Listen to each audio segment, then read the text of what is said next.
दोस्तों, साइंटिस्ट्स का कहना है कि हमारी पृथ्वी जल्द ही ऐसी कंडीशन में पहुंच जाएगी जब यह इंसानों के रहने लायक बिल्कुल भी नहीं रहेगी। उनके मुताबिक जिस तेजी के साथ और खतरनाक तरीके से हम पृथ्वी को क्षति पहुंचा रहे हैं, उस हिसाब से हमारा अंत बहुत ही करीब है। दरअसल कई रिसर्च एजेंसीज ने यह बताया है कि आज से हजारों करोड़ों साल के बाद हमारा सूरज अपनी अंतिम अवस्था में होगा और उसके अंदर मौजूद हाइड्रोजन फ्यूल्स खत्म हो जाएंगे, और अगर ऐसा हुआ तो ये पृथ्वी हम इंसानों के अस्तित्व के लिए अनुकूल नहीं रहेगी। दोस्तों, क्या आप जानते हैं कि हमारा सूरज हर एक सेकंड में 40 टन का मास खो रहा है? जी हां, सही सुना आपने, 40 टन का मास। और जिस हिसाब से सूरज में ये गतिविधि हो रही है, उस हिसाब से हर साल सूरज 174 ट्रिलियन मास खो रहा है। यानी कि जब सूरज जितनी तेजी से मास खो रहा है, उससे एक बात तो क्लियर है कि साइंटिस्ट सूरज के खत्म होने को लेकर यूं ही कुछ भी नहीं कह रहे हैं। और अगर ऐसा होता है तो इंसानी सभ्यता को आज नहीं तो कल पृथ्वी को छोड़ना ही पड़ेगा, या फिर पृथ्वी के साथ ही मिट जाना होगा, जैसे पहले डायनासोर मिट गए थे। तो अब सवाल यह है कि क्या भविष्य में होने वाली इस अनहोनी को टालने का कोई भी रास्ता नहीं है? अगर ऐसा कुछ हुआ तो हम इंसान कहां जाएंगे? क्या वो नई जगह चांद होगा या फिर मंगल? लेकिन सूरज के खत्म होते ही ये दोनों जगह भी धरती के साथ ही खत्म हो जाएगा, और फिर इन दोनों जगह पर अभी तक ना तो पानी और ना ही खाने का कोई विकल्प ढूंढा गया है। इंसानों को जीवित रहने के लिए जो कुछ भी चाहिए होता है वो भी इन दोनों जगह पर नहीं है। दोस्तों, अब मैं जो बताने जा रहा हूं उससे आप थोड़े बहुत हैरान हो जाएंगे, और वह बात यह है कि साइंटिस्ट्स ने एक ऐसा ग्रह ढूंढ निकाला है जिसे धरती के बैकअप के तौर पर इस्तेमाल किया जा सकता है ना हैरानी वाली बात? लेकिन यह सच है और अब तक की सबसे बड़ी खोज भी है, या यूं कहे कि हो सकती है। हालांकि इस ग्रह पर साइंटिस्टों को अब तक पानी ही मिल पाया है, लेकिन मंगल और चांद पर खूब सारा पैसा खर्च करने के बावजूद भी इस नए ग्रह की तुलना में वहां ज्यादा कुछ हासिल नहीं हो पाया है।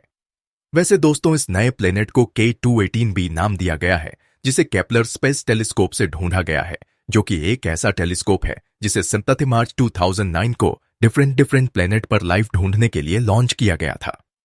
लॉन्च के कुछ वर्षों बाद ही केपलर स्पेस टेलीस्कोप ने अपना कमाल दिखाना शुरू कर दिया और K218b को खोज निकाला। दोस्तों, इस प्लेनेट की खोज साल 2015 में ही कर ली गई थी, और फिर तब से इसे खोजने के बाद अभी तक इसके बारे में बहुत सी जानकारियां जुटा ली गई हैं। उसी कड़ी में इस नए प्लेनेट पर पानी मिलने के बाद साइंटिस्ट्स का मानना है कि इस ग्रह पर इंसानी सभ्यता भविष्य में आने वाली उस अनहोनी के बावजूद भी जीवित रह पाए। हालांकि ऐसा होने में अभी बहुत वक्त है, और K218b से जुड़ी बहुत सी जानकारी भी अभी साइंटिस्ट्स को जुटानी है। अभी तक की जानकारी के मुताबिक K218b हमारी पृथ्वी से लगभग 2.5 गुना ज्यादा बड़ा है और हमारी पृथ्वी से लगभग 8 गुना ज्यादा भारी भी है। सोशल मीडिया पर इस प्लेनेट को एक अन्य नाम से भी जाना जाता है, और वह नया नाम है सुपर अर्थ जी। हाँ, यह नया प्लेनेट अपने नए नाम सुपर अर्थ से मशहूर हो चुका है। आपको बता दें कि K218b हमारी पृथ्वी से 110 लाइट ईयर्स की दूरी पर है, यानी कि हमारी पृथ्वी से इस प्लेनेट पर लाइट को पहुंचने में 110 साल लग जाएंगे। अब आप जरा यह सोचिए कि फिलहाल आधुनिक टेक्नोलॉजी से चांद और मंगल पर पहुंचने में इतना ज्यादा टाइम लगता है, जो कि हमारे सोलर सिस्टम में पृथ्वी से नजदीक है, तो फिर इस नए ग्रह पर जो 110 लाइट ईयर्स की दूरी पर है, वहां पहुंचने में कितना समय लग जाएगा? है ना सोचने वाली बात। दोस्तों, अभी के आधुनिक टेक्नोलॉजी से लैस रॉकेट का इस्तेमाल करने पर भी इस नए प्लेनेट तक पहुंचने में लगभग 10 लाख वर्ष से भी ज्यादा का समय लग जाएगा। आज साइंस में स्पेस के मामले में बहुत तरक्की कर ली है, लेकिन बात जब स्पेस एक्सप्लोरेशन की आती है तब हमें यह एहसास होता है कि हमारी मॉडर्न टेक्नोलॉजी भी अभी बहुत पीछे है, जिस वजह से ढूंढे गए नए प्लेनेट पर पहुंचाना फिलहाल तो लगभग असंभव है। बात करें K218b की, तो जरा सोचिए वहां का सरफेस आखिर कैसा होगा? पृथ्वी से मिलता जुलता प्लेनेट क्या वाकई में पृथ्वी जैसा ही होगा, या फिर उस प्लेनेट तक पहुंचते पहुंचते उसमें भी काफी चेंजेस आ चुका होगा? फिलहाल अभी यह कह पाना काफी मुश्किल है।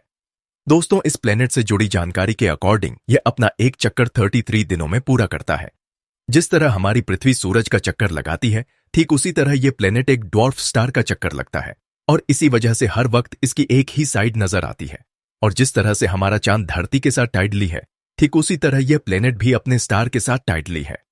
इस प्लेनेट की हवा में भी पानी मौजूद है, और साइंटिस्ट ये अंदाजा भी लगा रहे हैं कि ग्रह पर जल्द ही समुद्र ढूंढा जा सकेगा।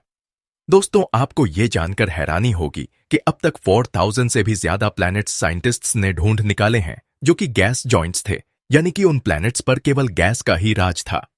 वैसे बहुत से गैसीय प्लैनेट हमारे सोलर सिस्टम में भी मौजूद हैं, जैसे जुपिटर, यूरेनस या फिर नेपच्यून, और यही वजह है कि गैसीय प्लैनेट मिलने के दौरान ये पहला ऐसा प्लैनेट ढूंढा गया जिस पर पानी भी है, और उम्मीद लगाई जा रही है कि जल्द ही इस पर और भी खोज सफल होगी और शायद यहां जीवन भी ढूंढ लिया जाएगा। साइंस की तरक्की के लिहाज से ये एक बहुत बड़ी उपलब्धि है, लेकिन दूसरी ओर यह एक हद तक गलत भी है। ऐसा इसलिए कि हम जल्द से जल्द इस प्लैनेट को छोड़ना चाहते हैं और एक नया घर ढूंढना चाहते हैं। लेकिन क्यों? आखिर इसकी नौबत ही क्यों आई? ऐसा इसलिए हुआ क्योंकि हमने अपनी पृथ्वी को बहुत ज्यादा क्षति पहुंचाई है। चाहे वो अमेजोन के फॉरेस्ट में आग लगना हो या फिर पृथ्वी से किसी अन्य प्रकार की छेड़छाड़ हो, हम हमारी पृथ्वी को ठीक करने के बजाय उससे दूर भागने में ज्यादा पैसों को खर्च कर रहे हैं। अगर हम इन्हीं पैसों का इस्तेमाल दूसरे ग्रह को खोजने के बजाय इसी ग्रह को रहने लायक बनाने के लिए खर्च करें तो इसमें क्या बुराई है? क्योंकि मेरे ख्याल से हर चीज बैलेंस में हो तो सही है। हालांकि वैसे भी आज नहीं तो कल हमारा सूरज खत्म होगा ही, और उसी के साथ हमारा यह सोलर सिस्टम भी खत्म हो जाएगा। तो फिर जिंदा रहने के लिए एक न एक दिन यह सोलर सिस्टम हमें छोड़ना ही होगा, और शायद इसीलिए हमें अपने लिए दूसरे प्लैनेट्स को ढूंढना भी उतना ही जरूरी है जितना हमारे प्लैनेट्स को ठीक करना। आपके मुताबिक क्या दूसरे प्लैनेट को ढूंढने में हमें ज्यादा समय और ज्यादा पैसा इन्वेस्ट करना सही है या गलत? प्लैनेट्स को ठीक करने में या नए प्लैनेट्स को ढूंढने में आपकी क्या राय है? हमें कमेंट करके अवश्य बताएं, और अगर इस वीडियो से आपको कुछ नया जन को मिला तो हमें अवश्य बताएं। हम K218b के ऊपर एक और वीडियो बनाने की कोशिश करेंगे। जाने से पहले वीडियो को लाइक और चैनल को सब्सक्राइब अवश्य करें, और हां, इसे अपने दोस्तों के साथ शेयर करना ना भूलें। चैनल को सब्सक्राइब करने के साथ ही बेल आइकन को भी दबा दें ताकि हमारे नए वीडियो आपको आसानी से मिलती रहे। मिलते हैं आपसे अगली वीडियो के साथ। तब तक के लिए हमेशा की तरह थैंक्स फॉर वॉचिंग।